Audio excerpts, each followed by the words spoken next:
She hasn't been on Twitter in like We're ages. live! We're live! Oh. Hi guys, happy Sunday and welcome to our live WordNerds chat. This is our book club. This month's pick was Tiger Lily by Jodi, Lynn Anderson, and we are going to talk about it. So to start off, we're going to kind of go down the line and let you know what our rating was of the book. Emma and Erica are out and about this week. There's a slight chance Erica will show up, who knows. But for now, we will start talking about the book. So, Kaylin, what'd you think? I am a little biased when I'm going to be talking about it today because I actually skipped a lot of the middle. I had a couple issues with reading it, and we'll get into that a little later. But overall, from what I read, I hate not giving stars a lot, but I want to say 2 stars. Wow. That's what Emma gave it on Goodreads. Emma gave it 2 stars. Yeah. It hurts my soul when I have to do that, but, I mean, Hey. I'd be lying if I didn't, so. Yeah. Yeah. Hey, it'll make it for a more interesting chat. Erin, what'd you think? Out of 5 stars, I would probably say, I don't know. I'm really a huge sucker for happy endings, and this one had kind of a bittersweet ending, more for me on the bitter side. But I kind of also knew that was coming because of the back of it. Right. I know. So it's really hard for me. I want to drop it down a star because of the ending, but I also don't think that's fair. So I'm gonna say 4 out of 5 for this one because I love the writing. Megan? Me. Yes, I actually had like the reverse problem with the ending. I felt like I was like, oh, this is not going to be a happy ending, but Tiger Lily's still going to get married and have love and all these different things. And I'm like, wait, this is a very clean ending for a very messy story. That's hilarious. I was the opposite. Like, this is so sad. And I struggled a lot with the beginning. Like, I felt like you could have cut the first 100 pages, and I would have understood what was happening. That was my biggest issue. And so it's going to be like a 3.5, 3.75 for me. I put it as a 4 on Goodreads because that ending. The whole last 100 pages I really liked, but it was a weird one for me. Yeah, I called it a 4 on Goodreads as well, so I'll stick with that because I don't know if I was rating up, rating down. Cause it's a tricky book. Like, I feel like it's one of those books that you have to be in the right mood for. Mm-hmm. You can't just jump into this story because it's different from a lot of YA books. It's very different. It doesn't follow that same formula that you're probably used to. It terms of felt character, in more terms of plot. literary. Yeah. Yeah. So I really enjoyed it. It's definitely a 4-star for me. I didn't even mind the beginning. That I liked it a little bit, again, because it's a little different, and I liked learning a bit more about the characters and where they came from and how they got to where they are and kind of how Tiger Lily's society worked. And so, yeah. The world was really, really well built. It was very neat. Yeah, and I thought it made sense within, like, the Neverland I knew, like, in my head, which is basically Disney. But, Yeah. I thought it made it seem like a very, like, plausible something that could, and I'm just realizing that it's a dress on the cover.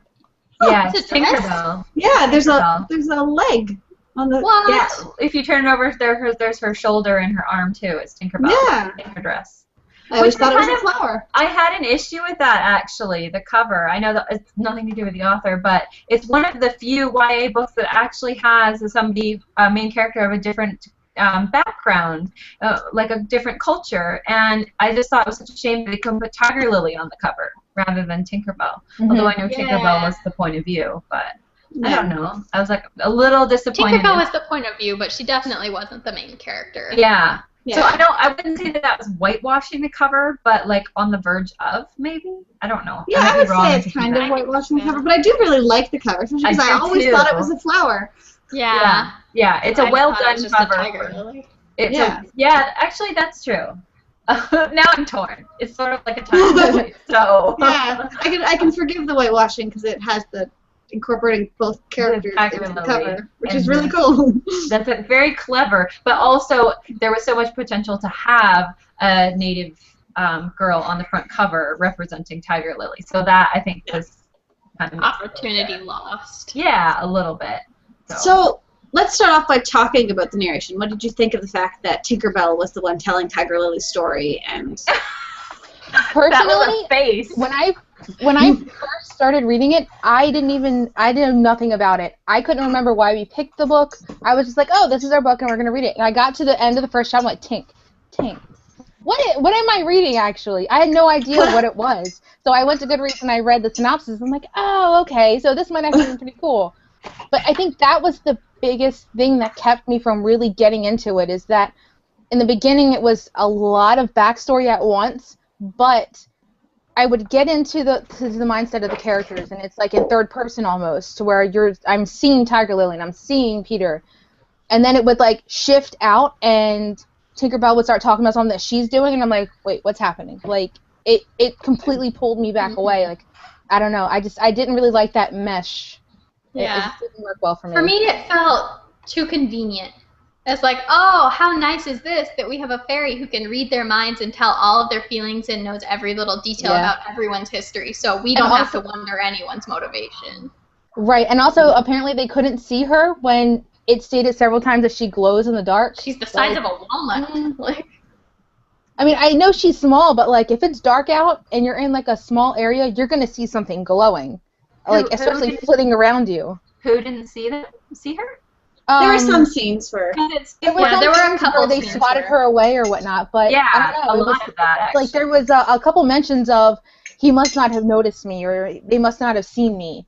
Because like, but it's dark. Yeah, it does say that glow. Tiger Lily sees Tink, but she ignores her all the time later in the book, and it also Pan has always seen her too, but has ignored her as well. Like it does state that later. Yeah, I think that might say something about how Tinkerbell sees herself as well, about how she sees herself as someone to be overlooked, and it's not until the second, because the second half of the book where I actually started enjoying her narration, and that was the part where she started not just being a bystander. Yeah, I actually found that did Kelly just go blank, or is that just me on my end? Oh, there we go. I see her a little movement. Oh, weird. I actually it's normal now. I didn't mind the narration from Tinkerbell's point of view. A couple times, like at first I remember once before she really went into how she could like feel their emotions and stuff. There was a couple times where they described like Tiger Lily's emotion, I think, and I was like, how could Tink tell that or whatever? But then it went on to explain more about how she can basically read their thoughts. Like that threw me out a few times. I also think that this is a very literary way of, I don't know, the whole book felt really literary to me. And I don't think I minded it. It was really different. Yeah. So. And I don't think... Go ahead. I don't think Tiger Lily would have made a very good... Yeah, exactly. Yeah, no, I do so agree with that. Yeah. She was so quiet.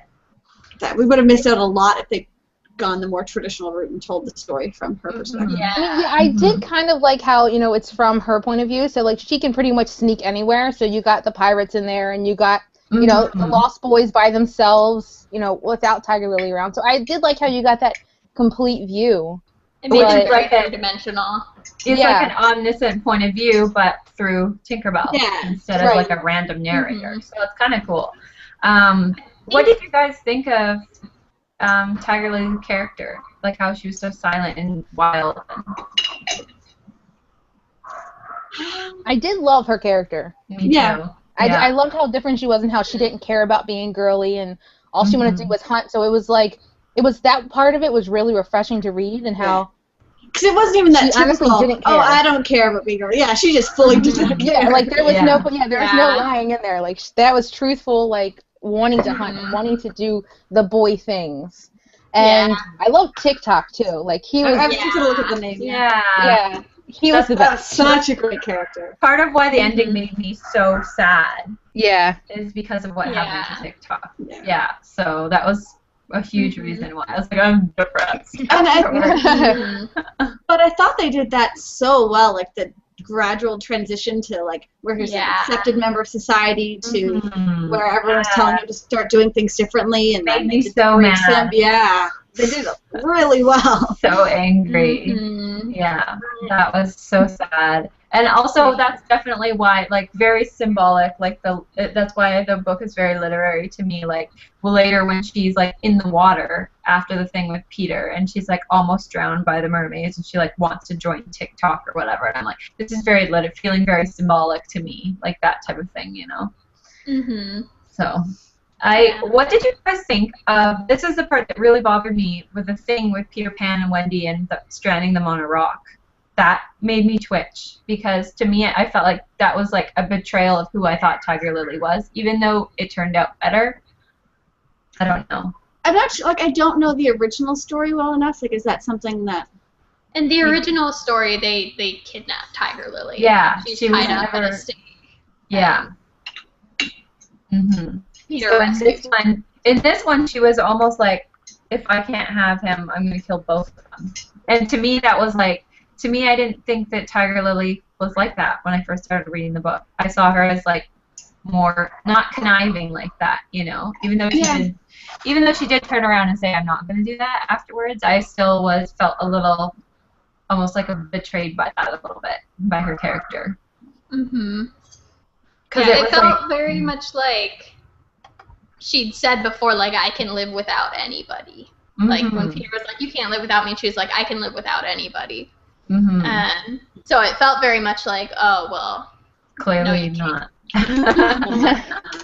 It just was, to me, it was like, I know that she was portrayed as this wild, fierce, like they called her a creature sometimes, or like she was a beast like the Lost Boys, which I really liked. But then when she turned around and did something like that, I'm like, but she also had her pride and her honor, and that's going against that. So to me, that was really surprising. And I just didn't like the fact, because she is such a solemn, like quiet, mysterious character, to me that was making her almost unlikable in the end.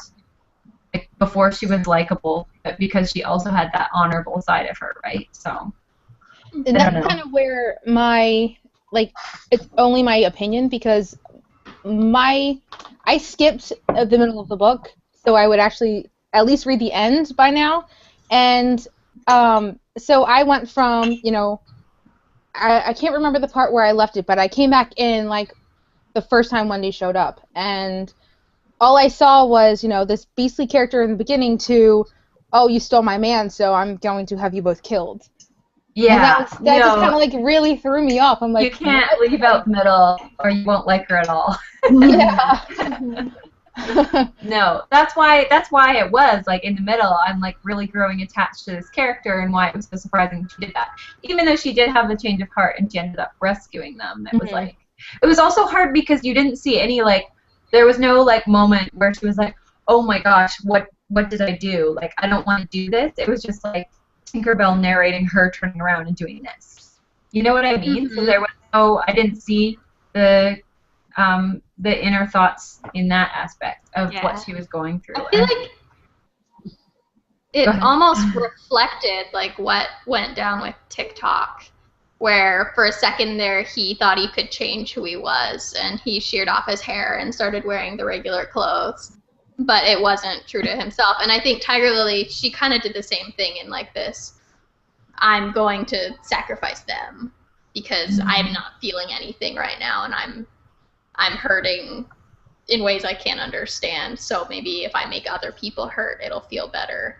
Mm-hmm. Yeah, that's kind of how I interpreted it as well. Like, the whole thing kind of spoke to an immaturity in Tiger Lily, that she didn't understand what it was she was going through and kind of lashed out in a fairly unacceptable way. But that is how I read it, that it just... She was struggling and just made a stupid decision in a stupid moment. I also think it was a reflection on how like wild the Tiger Lily and the Lost Boys were, and just how wild in general Neverland was. Like how everything is dangerous. Like you think it's this magical land, but you know the crocodiles will kill you, the mermaids will kill you. Like it was just a reflection of sort of the cutthroat like attitude of the whole place. So I thought that was interesting, in how Peter sort of took that in stride after she rescued them, where he was like obviously not happy with her, but it wasn't like, I never want to see you again. It's like, okay, you were angry, right? And I don't know, I also kind of think that reflects well on the theme that was going through the whole book already. Like, she's putting crow feathers in her hair. the people that basically were killed, right? So I could kind of see where that is coming from, even though I was like, Tiger Lily, why? Yeah. So did you guys see it coming that the friend, what was his name? Mm. That he was the crow boy? Oh, I don't remember. That was a really cool twist. Boy, Explain it, 'cause it's been a while since I've read it. Yeah, what was that? Like, I predicted it. Where? Where, you know how, like, the crows would flock around someone who'd done something bad to her and they would die? Moon? No, not Moon.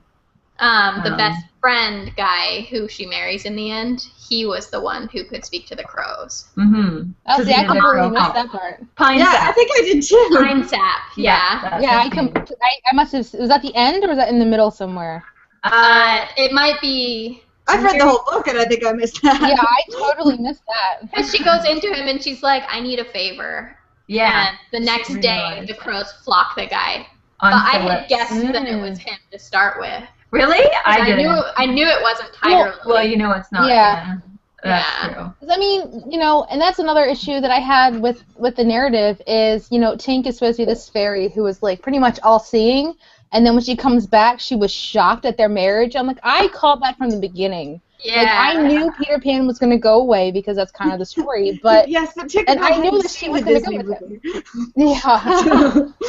I really wanted to see more of what was happening with Moon Eye too, because I know the thing with Giant was like he raped her basically, right? Is that what I? Several times, yeah. Yeah, more than once, and then it's just like, oh, and then she went off and married a guy from the whatever tribe, and I'm like, but The rumor was that she killed him. Yeah, that she was seen rumor leaving the was that place she with a killed jar. Yeah.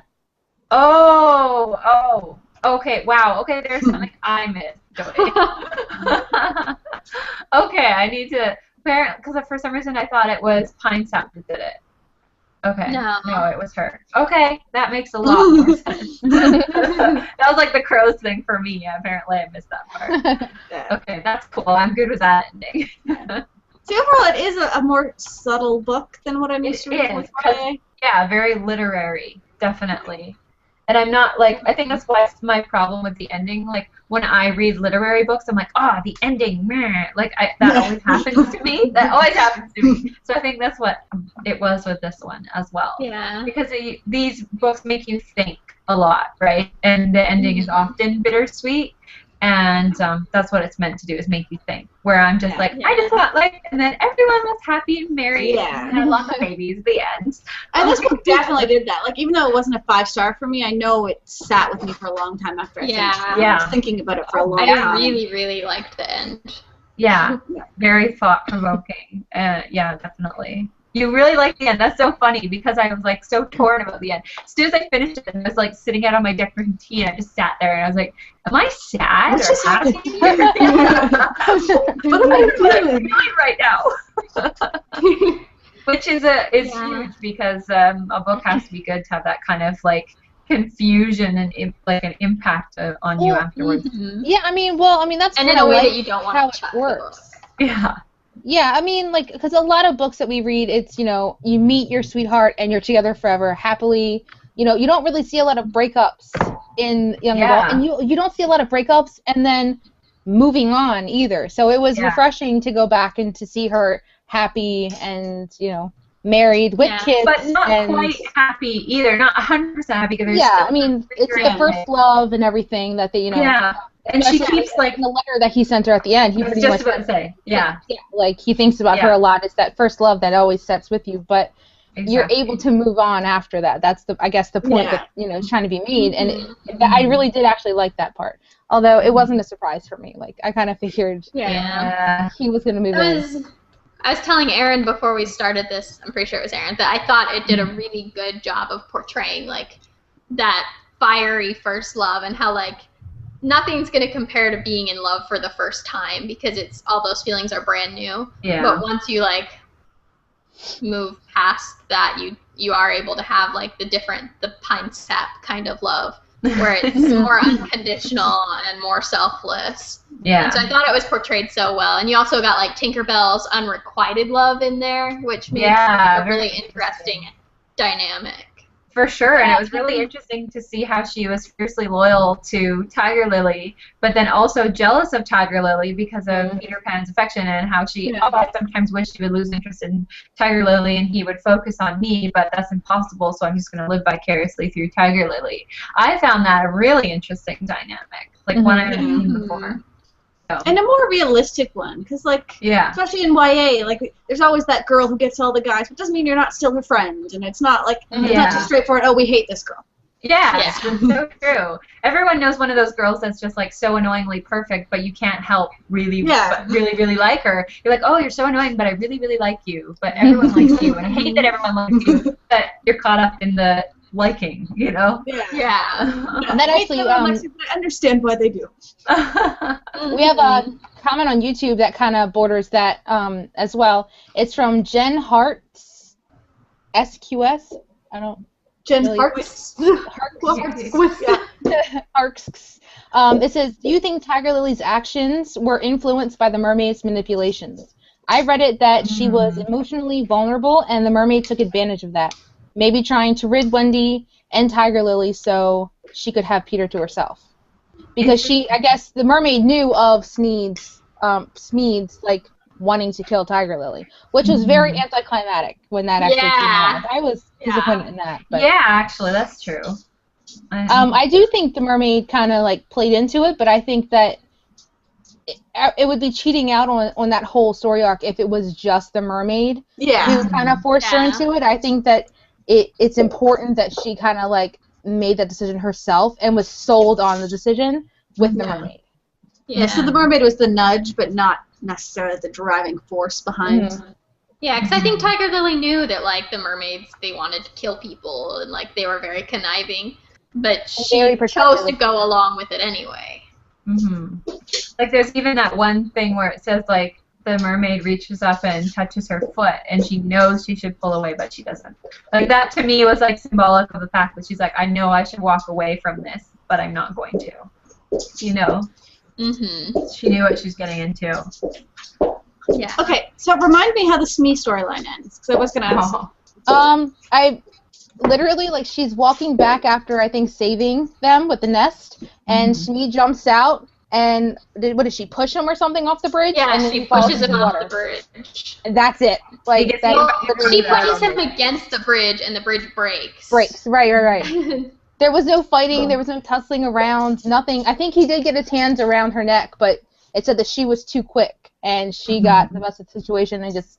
It all happened in, like, a paragraph. So what was the point of Smee overall? Then, like, I remember reading that and just I hated one back in Smee's point of view. I remember in the beginning when she first met him and he was crying. It talked about how Tink went to go spy on them or something like that, and he talked about how he killed for joy. Like, he only killed people who he admired, and he admired her for, you know, attacking him essentially, but then also letting him go. I found that very interesting from a psychological aspect, and like, I would have liked to see that storyline, like you guys said, have a bigger sort of bang at the end.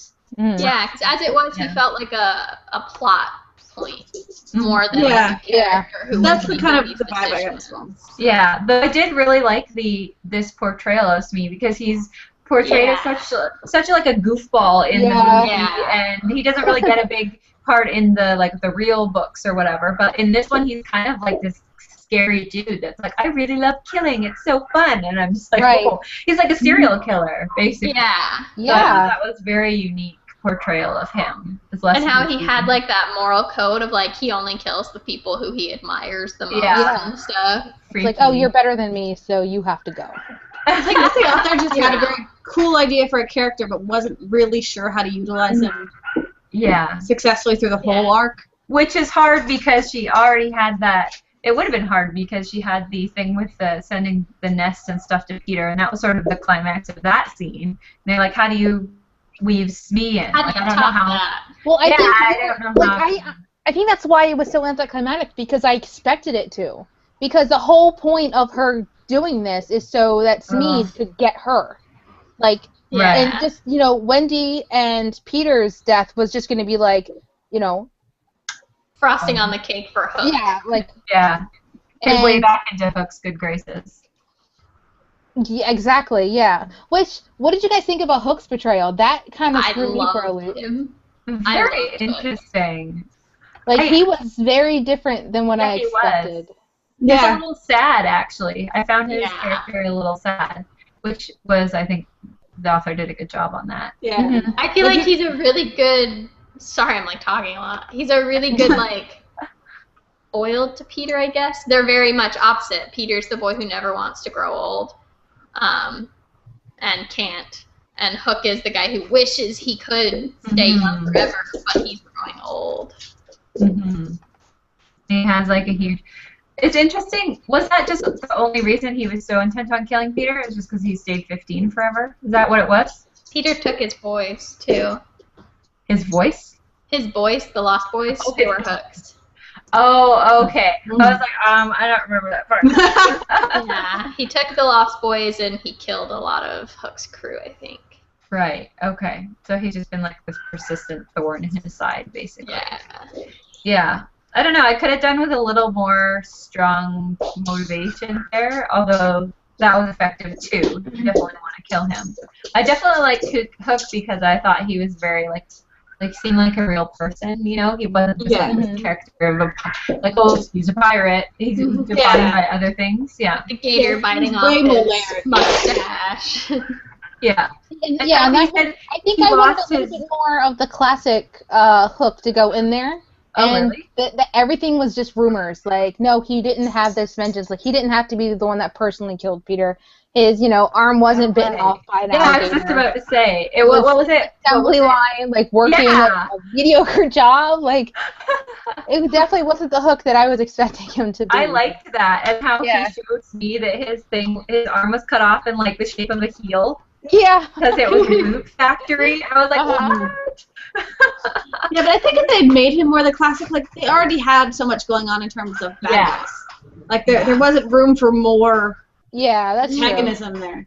But we've also already had, I was just going to say, we've had so much portrayal of that same Hook character that this was refreshing, I think. Mm-hmm. Right. Mm-hmm. I would have loved to have seen the crocodile with the ticking on the side of him again.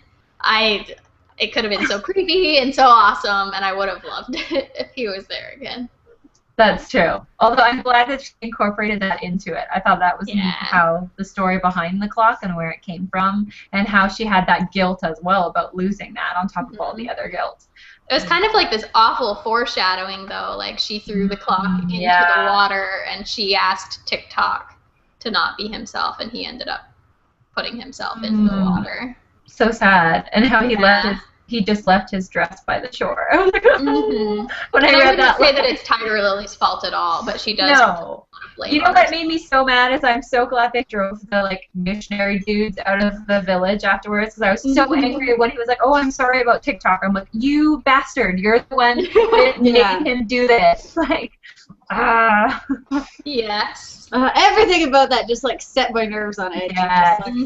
As soon as they're starting to be whisperings of what was right and what was wrong. Yes. Normal and it's also so frustrating because that's actually what happened with the missionaries that came to these native villages, is that they were like, oh, you can't do this, and this is a list of rules that God wants you to do, and that was how it was. So reading it is twitch. Yeah. I thought it handled religion so interestingly.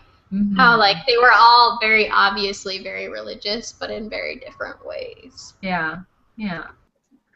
I loved how at the end, though, that they threw TikTok's hair clip at him. I was like, yes. Perfect. Yeah, that's good. Oh. Rose wants to know, do you think there's a difference between the movie versions of Smee and the Tiger Lily version of Smee, and which Smee do you prefer, the Peter Pan version or the Tiger Lily version? Of Smee. I think I like the Tiger Lily version of Smee, because in the movie version, I'm thinking of the Disney movie too. He was just kind of like this little goofball, and in the book he was it was just this chubby, funny pirate, and in this one he was really actually a bit scary. I actually found him scarier than Hook, because Hook was just straight up this is what I want to do and blah, but Smee had this weird undercurrent of like insanity going through him. He was like a wild card. He Yeah. could have done anything. Exactly. I found him scarier than Hook, so I like this version better. I was wondering, what do you think? Do you think the point of it almost felt like to me? Sorry, I'm like getting my words out while I'm talking. It almost felt like that rule that Hook kept telling me about, where they couldn't touch the natives. It felt very convenient that Smee couldn't go after Tiger Lily whenever he wanted, that it had to be at the right time. Now, I believe like that rule was only in place because they didn't want to cause trouble, right? Like that was literally it. Mm-hmm. Well, They said the Sky Eaters would kill you. Or Yeah, how many? They had a truce between the villagers and the pirates, which I can understand. How many pirates was there again? Did they? I can't remember if the book said how many. I was a little confused. Who were the Sky Eaters?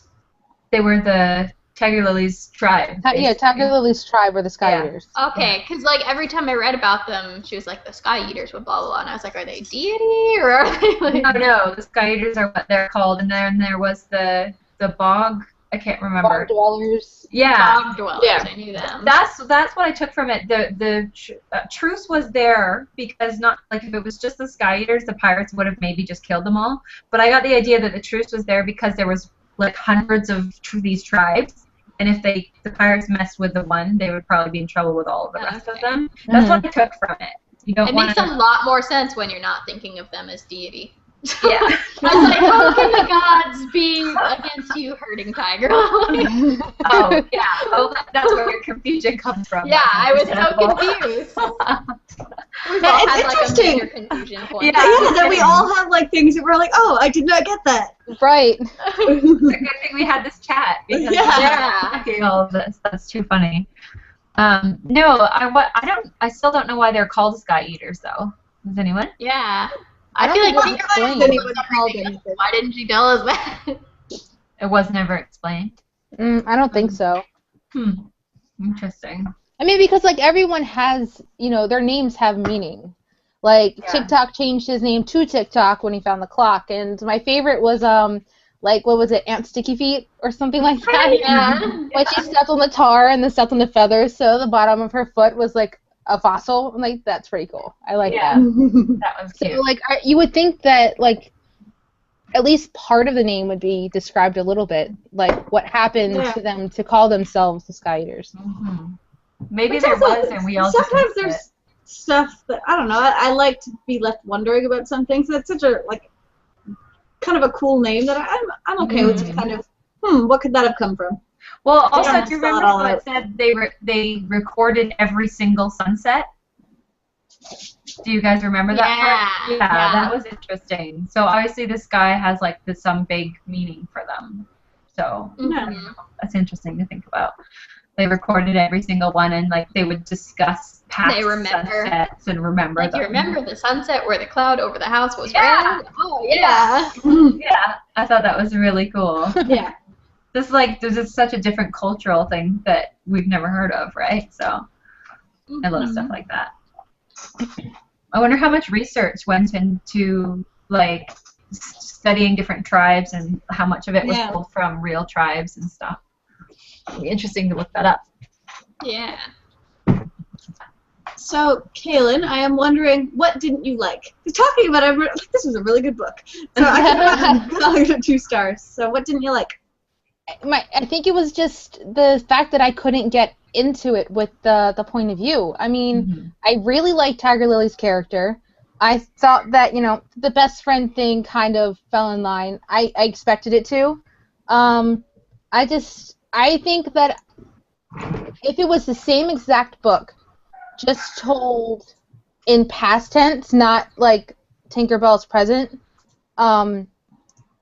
it would have been easier for me to get into it. Or like if it didn't shift to her like actual, I don't know, it's really hard to explain. Like if it was just told in third person, I think I would have gotten into it and actually looked at it differently. It was just the all-knowing, the backstory, the beginning. It really took a lot for me to get into it. Yeah, I super struggled with the beginning, and I know Emma did too. She felt like she couldn't care about the characters because Tinkerbell was doing things, and the stakes weren't very high for Tinkerbell, really. Ever. That's a good point, yeah. I mean, and I kind of really wanted to like it because as soon as I found out that it was a Peter Pan retelling, I mean, we have one of my old school books where you ask, you know, what do you want to be when you grow up? And I legitimately wanted to be Peter Pan. And I love Peter Pan, and I was really looking forward to it. And it's just, it was the narration, I couldn't get as drawn in. Mm-hmm. I know a lot of people really didn't like Wendy and felt like she was very mean. See, I don't see how what you people guys got talked that, though. about I that. thought she was normal. Like, it was a girl who came into a foreign place with a lot of boys.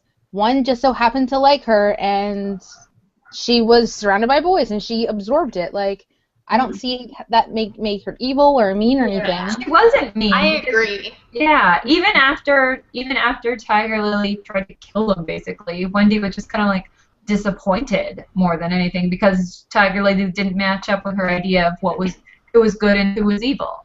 Like, she didn't even get mad or yell at her after that. Like she wasn't mean. She was just obnoxious because we were on Tiger Lily's side and because she liked all the attention. But who doesn't like attention? Yeah. I'm sorry, but I remember like hearing about it, and everyone was like, "Oh, Wendy's so awful. I can't believe Wendy." And I kept waiting for her to do something terrible to Tiger Lily. There was the one instance where right after she found out that TikTok, you know, went over the side, she went running for Peter, and then they were out hunting, and just Wendy there was like, "All right, this has to be it. This has to be the moment where she becomes the most epic of evil ever." And then she was nice to her, and she was like, you know, "Do you want to go for a walk with me?" Even though Tink could sense that she was like, you know, on the edge where Tiger Lily still uneased her a little, but she was nice to her. I think she even said sorry for your loss or whatnot or something like that. Well, it was just like, can you? Tiger Lily said, "Can you tell Peter that my dad is drowned?" And she looked horrified. It wasn't until like she was like, "Oh, that sucks for you, haha." Like there was nothing really mean about her. Yeah, I think Wendy was such a perfect example, and it might have even come up in the book, sort of that, like what we talk about a lot, that even the side characters are main characters in their own, like to them they're not a side character. That Wendy was just, she had this other story going on that it just happened to clash with what was going on with Tiger Lily. That otherwise, Wendy's story could have been an interesting story. Wendy got her happy ending. Yeah. Which I also thought, it's funny because when Tink went to London and was like, "Oh, I don't want to see him eventually," I was like, neither do I, actually. Like, I think it's so sad that all these fun, like, wild lost boys moved to England and got, like, refined or whatever. And, like, that they sort of were trapped in this house in London. And I don't know, it was just so sad to me that happened. Well, I remember reading about it earlier. Like, I think in the real books it happened. Did it happen in the real books? They went to London? Yeah, I think so. Yeah, because I think I saw a movie where it happened, and even then I was just, like, so sad for them. Because I'm like, they don't belong there. You know, and that was always what I thought. And it's always made me sad that they did that. That's how it ended. But it really is, you know, they grew up, which it's not even symbolism, it's just, like, right there. Yeah. I guess I hate the idea of growing up. Yeah. That's why we write YA. Yeah, exactly. I'm like, why did they go and grow up? That's a sucky ending. Especially when you have the option to not. Choose not. Yeah. That's why. That's funny. I thought it was cool, too. Like, obviously, Tinkerbell is very affronted at, like, oh, Wendy thinks that my life revolves around her. And it felt, you could really tell that Tinkerbell just really did not like Wendy. Because Wendy was, like, so self-centered. But really, like, from Wendy's perspective, like, yeah, Tinkerbell really hates her for some reason. Like, yeah. I thought it was funny how she's constantly trying to, like, dump stuff on her head and, like, shove pollen up her nose and stuff. That was funny. Well, it was sort of a little bit how it was in the movie, because she hated Wendy, but you just thought, and Wendy even said in the book, like, oh, it's just because she's your pet and she's jealous of me. And that's what you thought in the movie. In the movie, Yeah, but then seeing that she's mad because of Tiger Lily. So, I don't know, it makes me like Tink more. Yeah. Because But in the like Disney retelling of it, Yeah. Tinkerbell's just really obnoxious. It's like, Yeah. get out of here, Tinkerbell. That's true. I actually have the ring I wear all the time is Tinkerbell. Tinkerbell. Aw. Aw. Which I'm not even like a huge Tinkerbell fan, just the pretty ring. That is pretty. I'm a huge Disney fan, so that's the trick. Yeah. I have Tinkerbell earrings from when I went to Disneyland, so she's like flying on them. It's pretty awesome. Do you have any more comments or questions? No, Not on pretty YouTube. slow night in Continent. Mm-hmm. Well, I think maybe not a lot of people have read this one, but hopefully they will. That's what I was going to ask. Like, I know that the author is a best-selling author with other books. I'm not sure. Yeah, the her exposure of Peaches this books. It says in here, The Secret of Peaches. Maybe those are. I think it's a series, yeah. Yeah. Yeah, it's a trilogy. She is Which is another a really- YA that just came out, I think. Oh. Yeah, because I always, even before this book came out, I really recognized her name from somewhere. Yeah. But it's funny because I was looking at the back cover, I'm like, this doesn't look anything like Tiger Lily. It's so different. I know. Yeah. The Vanishing Season is her new one. And I think it's like a contemporary mystery YA. Oh. Huh. I love this dedication. Did you guys read it? For the girls with Yes. messy hair and thirsty hearts. I love Yeah. I love it. So Best pretty. dedication ever. And it described Tiger Lily so well. Absolutely, yeah. I loved how it talked about how Tink's heart was like a hard little rock. And I always reference that. It's just like when they latched onto one person and fell in love, they couldn't imagine falling for anyone else type of thing. It's interesting. I thought this book was so quotable. Mhm. Like, there were so many parts that I was like, oh, I wish I could, like, highlight this and make fan art for it or something. Like, it sounds so cool. Like, TikTok talking about the god that the Englanders had brought with them and how there wasn't much room for the women. And, like, Peter Pan, when Tiger Lily says, like, the bad things, aren't you afraid of the bad things? And he's like, the bad things are my favorite and stuff. Yeah. Yeah. It was very Yeah. quotable. I even loved the thing on the back. And before Peter Pan belonged to Wendy, he belonged to the girl with a crow feather in her hair. I love that. Mm-hmm. Pretty So writing. good. The writing was beautiful. It was, And yeah. lots of parts. Mm-hmm. I felt like when it wasn't telling at the beginning. I didn't the mind telling the I really beginning. struggled with. The ending was better. When I skipped to, towards the ending and read it, it was definitely better, and I really actually enjoyed the writing, so I may, pick up, one of the other author's books. But the beginning, I just felt like it was nothing but backstory. And and some of how I them, felt, I did too. enjoy reading it, and some of it was, kind of had to be told, but a lot of it didn't. And it was just there for the sake of being there, I felt, but... That's funny because I really liked the beginning. I don't know. Yeah, I don't remember feeling strongly about it one way or the other, but No. I did like knowing kind of how Tiger Lily grew up and how her village kind of thought of her and like Mhm. all like the crow things didn't- that happened and A lot of the time, if I'm reading backstory, I feel like I'm being slapped in the face with it, but I didn't this time. I didn't even think Yeah, I what was the did. backstory.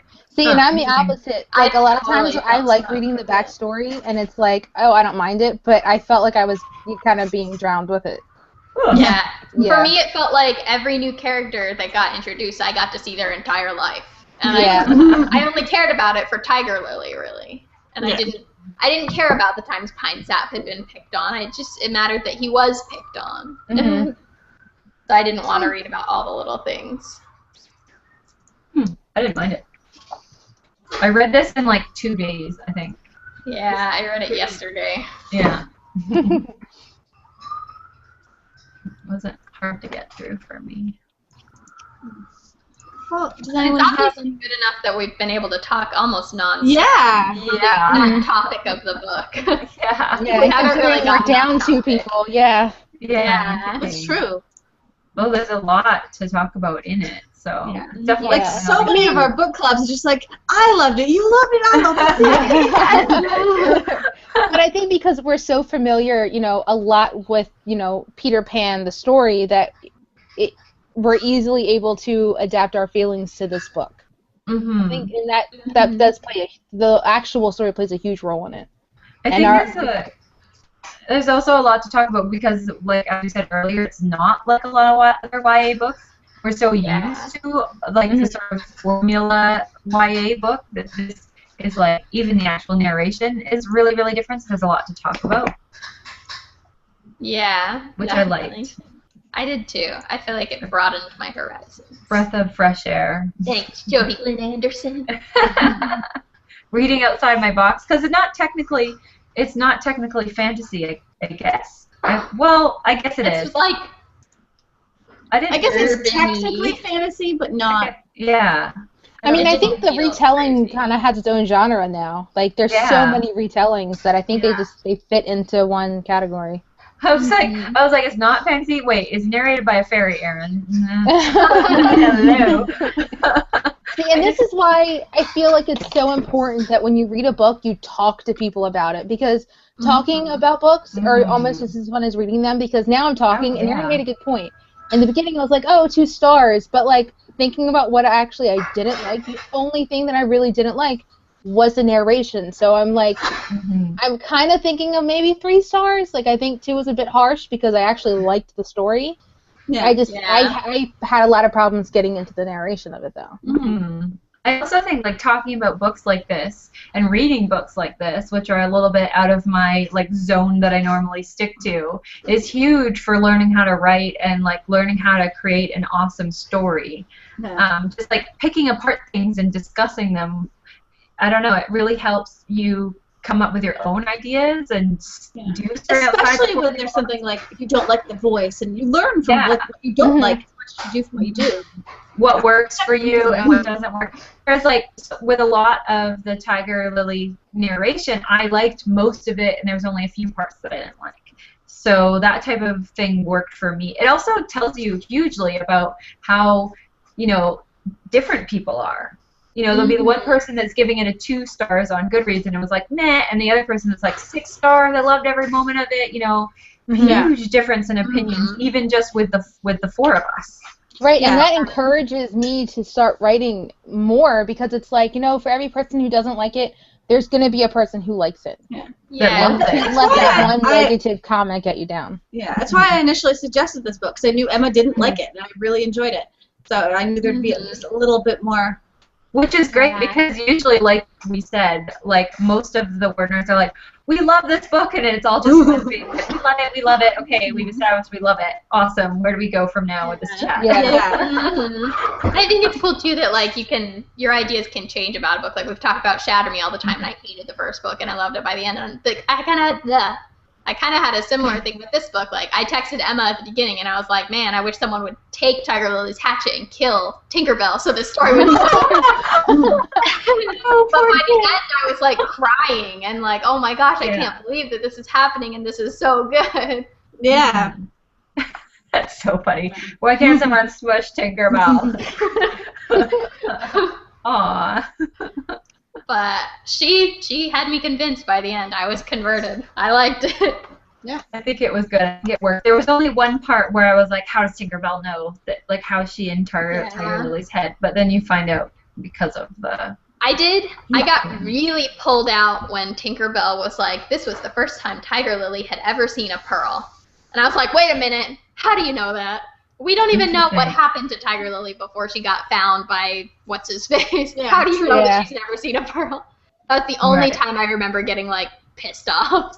There was a couple times where I was pulled out a little bit when Tink's, like, friend came to get her or whatever, and was trying to convince her. And I was like, that's just such a random, like, I guess it shows you a little bit about Tinkerbell's character, but to be honest, I don't care. Get out of here. This isn't your story. See, to me, that's the issue that I had. It's like, Tinkerbell's the narrator. She's the one telling us the story, but we just don't care about her character as much. So, I don't know.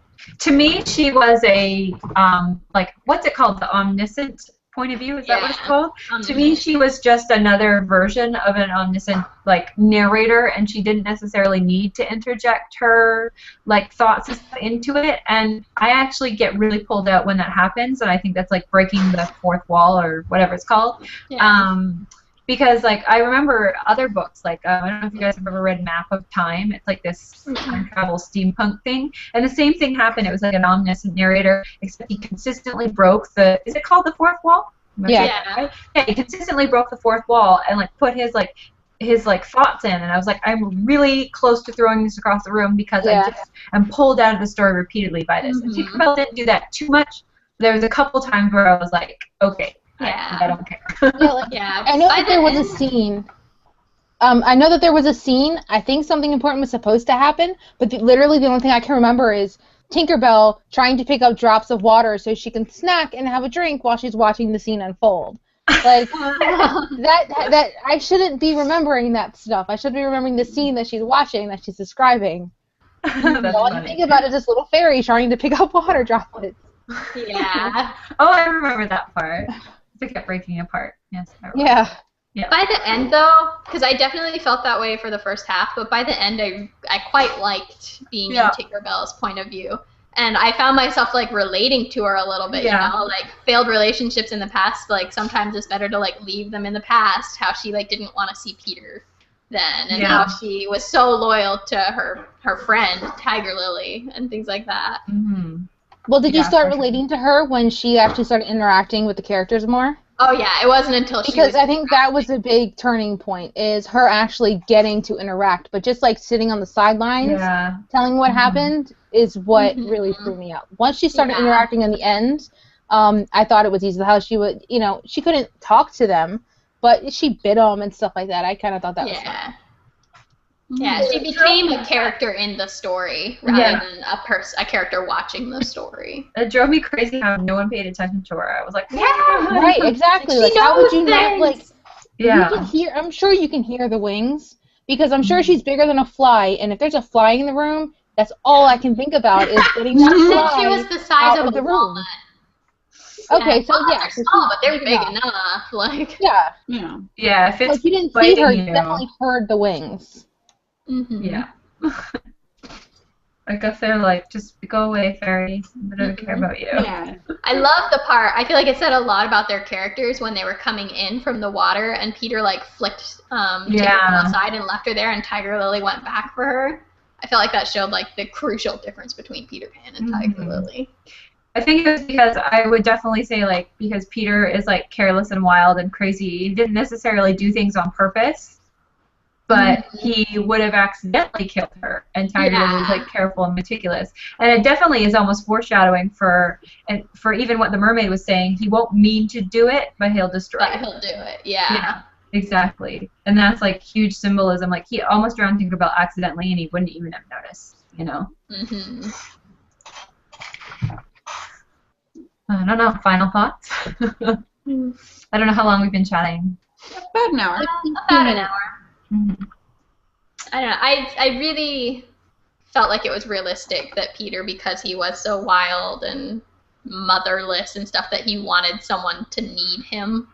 Like you saw it with the Lost Boys, and it, like watching him and Tiger Lily together, it was like you wanted them to be together because Tiger Lily was obviously so crazy about him, but it also was like, no, like he wants you to need him too much. Yeah, that's true.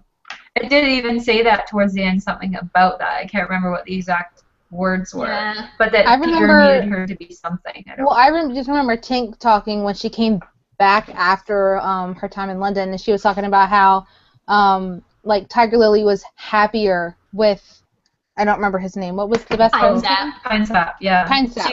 She was happier. She laughed more than she was with Peter. So it was still love. It was a different kind of love, but it was more of a love that she deserved. Yeah. And it also talked about. I liked how it talked about how like at one point when they were after Peter was gone and stuff, and they were waiting in the river and things changed, which is crucial to me because if she just was like, okay, fine, I'll move in with you, whatever. Well, I thought it was like, well, that's great. It changed. I mean, they were naked when she had that revelation. What other things I've been naked a lot, but all of a sudden now I'm sensing something different. And we're both naked, so this is awkward. Luckily, didn't go into details. Yes. No, dear. It's like a weird juxtaposition of like growing up while still also being in that like weird childlike innocence state. Well, at one point you do become aware of your guy friends in a different sort of capacity, and you're like, oh, okay. So you could definitely That's see that. different. Yeah, okay, with like Tiger Lily and Yeah. I actually just had an epiphany. I'm going to. All right, so I started skimming a little bit at the end so I could make it to the chat. When Tink went to London, did she ever say anything about Baby? Because I'm gonna guess Baby started growing because when they were in she Neverland, he didn't grow. yeah.